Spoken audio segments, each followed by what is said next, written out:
Hello there, Barry, International Sales. Just thought I'd show you a van which is leaving our yard this afternoon. It's actually headed for Ghana in Africa. This customer has gone for Line-X protective floor coating across the whole base of the van. They've actually gone for the ply lining as well to protect the external panels. At the back here we have the high pressure hot cube, hot pressure washing system with the hose reels here fixed at the back.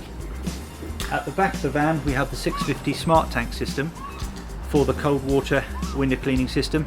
It has the deck above, so plenty of room for storage, etc. I'll show you that in a second.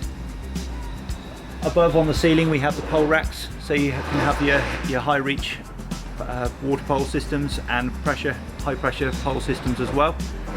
Let's have a look around the side to show you the smart tank further.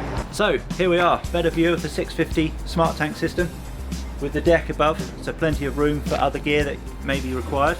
This particular customer has gone for a 12 volt air compressor, you can see at the back there. Also the 4-port hose connectors below the van there, so that the operators can connect their hoses in and actually control the system when the doors are closed and the van is locked. So there we are, that's just one bespoke system that we offer. We look forward to hearing from you with your requirements. Thanks for watching, and we'll see you on the next video.